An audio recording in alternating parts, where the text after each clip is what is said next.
RAH voice کے معزز سامعین السلام علیکم۔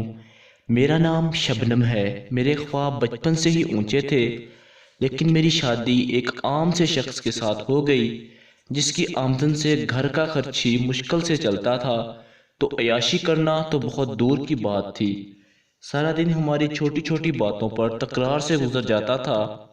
میں اکثر اپنے شوہر کے پیچھے پڑی رہتی تھی کہ مجھے یہ چاہیے وہ چاہیے، لیکن وہ خاموشی سے سر جھکا کر بیٹھا رہتا تھا۔ اس کی یہی خاموشی مجھ کو زہر لگتی تھی۔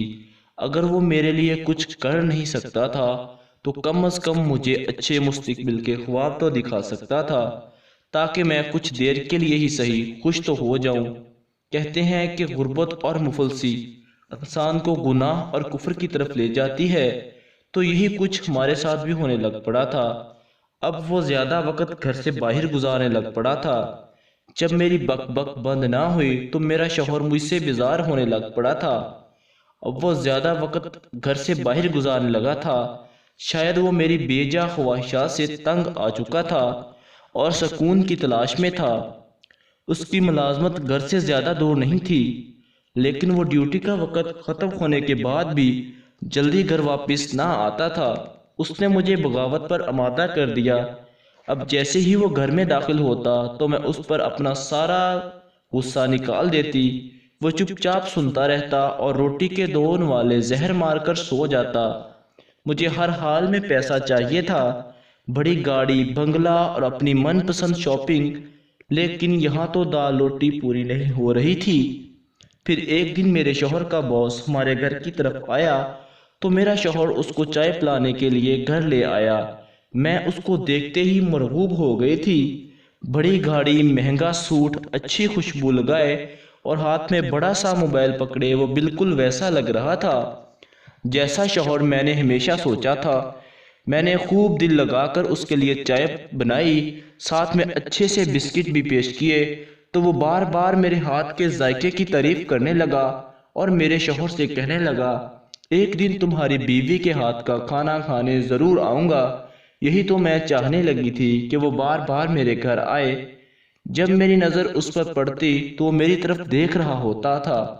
میں اندر تک خوش ہو گئی۔ اس کے جانے کے بعد میں نے اپنے شوہر سے اس کا نام پوچھا تو اس نے شہزاد بتایا۔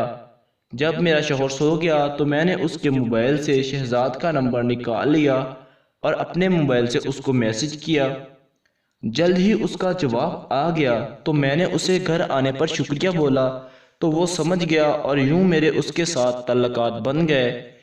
کچھ دنوں بعد جب میرا شوہر کام پر چلا گیا تو وہ میرے گھر پہنچ گیا اور میں اس کی خدمت میں کوئی کمی نہیں چھوڑی۔ جب وہ واپس گیا تو ہمارا پکا ارادہ بن گیا کہ میرے شوہر کو رستے سے ہٹانا ہے اور ایک دوسرے کو اپنانا ہے۔ شہزاد نے مجھے اپنانے کا ارادہ ظاہر کیا تو میں اس کی گود میں گر گئی اور اس کی ہر ناجائز اور جائز خواہش پوری کرنے لگی۔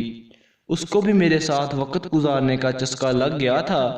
وہ ہر 2-3 دن بعد آتا، مجھے حسین خواب دکھاتا اور میرے جسم کے ساتھ کھیل کر چلا جاتا۔ ہر 2-3 دن بعد آتا، مجھے حسین خواب دکھاتا اور میرے جسم کے ساتھ کھیل کر چلا جاتا۔ اس بات پر میں بہت خوش تھی کہ اتنا امیر اور خوبصورت آدمی میرے جسم کو پسند کرتا ہے، مجھ سے پیار کرتا ہے اور میرے جسم پر مرتا ہے۔ اب تو سمجھو میرے 2 شوہر ہو گئے تھے، لیکن پہلے والا تو بس نام ہی کا تھا۔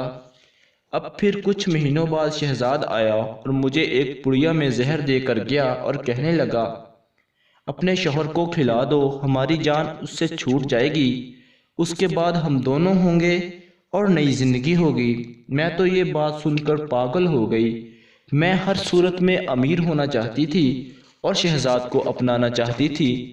اسی شام میں نے اپنے شوہر کو کھانے میں زہر ملا کر دے دیا، لیکن معاملہ اتنا آسان نہیں تھا جتنا میں سمجھتی تھی۔ محلے کے لوگوں کو شک ہو گیا اور پولیس ہمارے گھر پہنچ گئی۔